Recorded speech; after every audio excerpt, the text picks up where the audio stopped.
Well, the market is absolutely on fire. No, not that type. Yep, that's the one. And yes, in today's video, we have a ton to talk about. But I'm back from a short workcation in Whistler, and that means a few things. One, I had a chance to sit down with Richard Robbins and Tom Story in person in Whistler for a fun and educational episode of The Tom Story Show. Two, I can't get my pants done up anymore because I've had a few too many sour beers. And three, I missed last week's video where I updated you on the most recent stats just released by the Fraser Valley Real Estate Board. So all that means that this video is the Surrey Report, and here is my amazing team with the latest numbers. Looking at our detached market, we have seen 181 sales in the month of June. That is down from 421 sales for the same period last year. Our benchmark price is $1,783,500. That is down 3.6% month over month, but still up 22.9% year over year. At 228 townhome sales in June of 2022, with a benchmark price of $904,100 and a decrease of 4.1% month over month, and an increase of 22.8% year over year.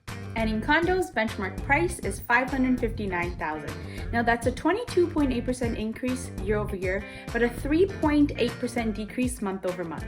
Well, there you go. It appears that, yes, indeed, all of the asset classes are now seeing the slide in the market, and that is only about to get worse as a result of the Bank of Canada increasing interest rates of their overnight lending rate by 1 full point, something they haven't done since the 90s. And stick around until later in the video where I'm going to give you my opinion about exactly where the market is headed and how you might be able to get rich when others are terrified. This is not financial advice. But first, and as always, please take a moment to subscribe to the channel if you would like to stay up to date on Surrey and Fraser Valley real estate. And please remember to increase the like button by up to 1% and help me inflate this channel to more people who are interested in staying up to date on the Canadian real estate market. Now, let's take a look at the Fraser Valley as a whole to find out if our market is truly in a buyer's market, as everyone just automatically assumes that it is, or if we are actually a little bit more balanced than what is being portrayed both in the media and by consumer sentiment. And just as a quick refresher for you,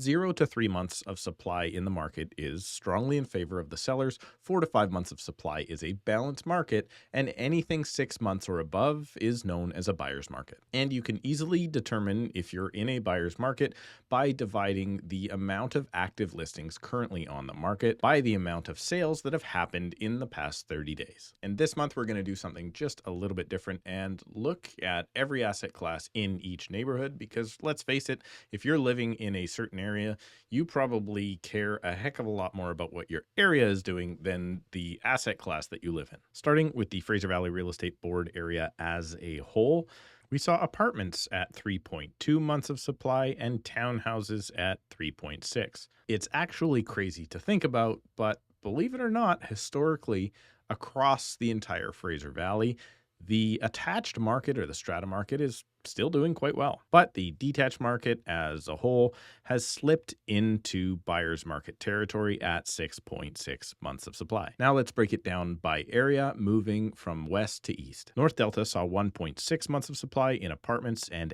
8.8 months in townhouses. But remember, both of those are always very small sample sets, so take them with a grain of salt. And detached homes avoided the buyer's market label by just a hair with 5.8 months. North Surrey condos at 3.2, so still quite strong there, as were townhouses at 3.7. But oh my goodness, check this out. The detached homes in North Surrey, in my opinion, are actually set to plummet in price because they just hit an astounding 11.9 months of inventory, and that is up from 8.4 just last month. So detached homes in the North Surrey market were already not looking great, and unfortunately, it's just getting worse. Now, Surrey, as defined by the Fraser Valley Real Estate Board, is a little bit of a confusing area, but it basically means the middle. And that area defined as Surrey saw a 3.1 month supply of condos, still strong, but townhouses slid all the way to 5.3.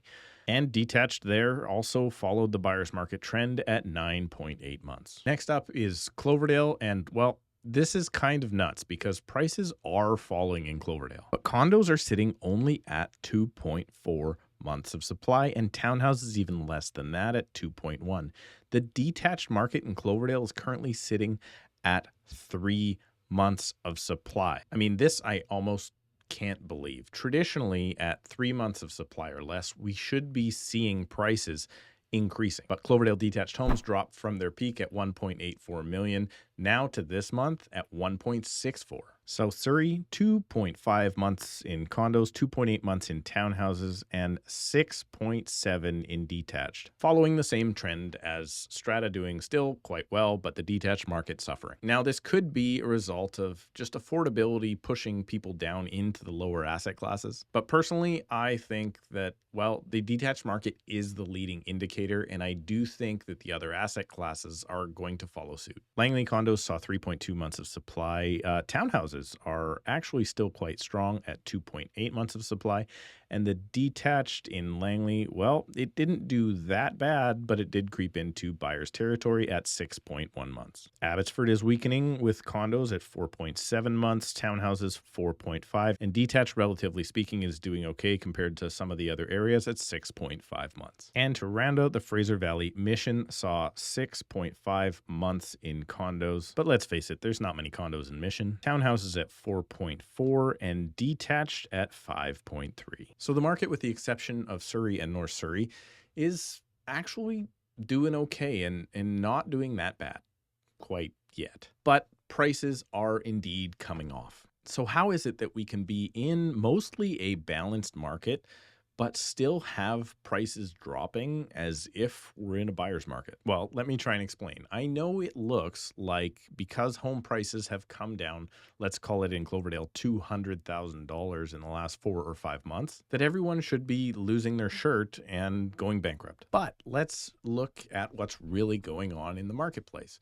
The sellers that are currently coming to the market now are not people who bought at the peak. They're not even in a negative position. The average time in a home is at least 4 years. So even if you wanted to move relatively quickly, you probably still bought your home in 2018 when prices were much lower than they are now. So sellers in today's market very likely still have hundreds of thousands of dollars in equity that they could have had more if they had sold earlier, but they are willing to lower their price now, which is still a profit, in order to achieve a sale. So if you're like me and bought your house in 2013 for $700,000, and for a very short period of time earlier this year, it was worth about $2 million. If I had to move today and had to sell for $1.6 million, well, I'm not doing that bad. In other words, sellers today in this market right now are not feeling any pain whatsoever in relation to the price that they paid for their home initially. But what the heck is it we should expect in the future? Well, the Bank of Canada on my birthday, July 13th, increased interest rates by 1 full percentage point, something they haven't done since 1998. And yes, for sure, that means prices are going to continue to decline. That has everyone in the comments like, Haha, the market is burning, and finally I might be able to move out of my mom's basement. but that's only the commenters and not most of you watching this video.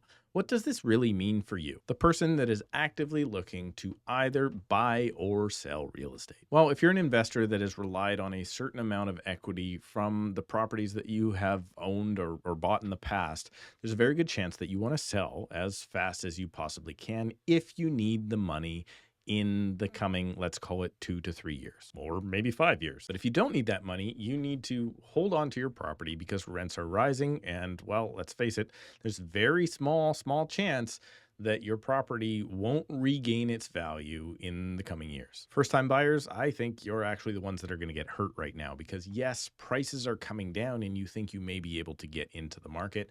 But the thing that is not coming down is your monthly payment. If anything, it's increasing. So I would say to you, there's a very good chance that you should save as much cash as you possibly can until the Bank of Canada stops increasing interest rates. Downsizers, well, sorry to tell you, this market is not good for you. When you're going from a higher asset class to a lower asset class, you're losing a greater number or greater dollars if they both drop 20%. And not only that, currently the detached market has actually come off the most, and at this point, strata hasn't. So you're the one that, unfortunately, in this situation is kind of losing out. So make sure you sell first with a very long completion and a big deposit, and hopefully the strata market will start to fall for you and you can make up some of your losses. But upsizers, this is your opportunity. Detached homes are basically on sale. And net, you will actually be better off if you move now than you would have been if you moved when the market was still hot. So sell first, achieve a sale on your home or your condo or your townhouse, and to get to that next level, you can go ahead and get aggressive, meaning that you can actually put in some pretty low offers and probably do better off than you had imagined before. So sell first and get aggressive. If you had a $600,000 condo that is now worth $500,000 and you were hoping to make the leap at some point to a detached home, well, that $1.7 million home in March might now be worth 1.3. So now you just actually saved yourself $300,000 if you can make the new payments at higher interest rates. And let's bring this back to investors that are actually looking to purchase more properties. Well, investors with large net worths, or if you're looking to buy a property in all cash, I'm telling you right now, get ready, because you are about to clean up in the coming months. So stack those chips and get ready to pounce, because as they always say, the rich are about to get richer. And no matter which one of these categories you're in, if you need help planning your next move, well, you can book a call with me right now down below in the description with just a few simple clicks at a time that works best for you. Thank you so much for watching. Please remember to subscribe, click the like button, and we'll see you in a couple of days.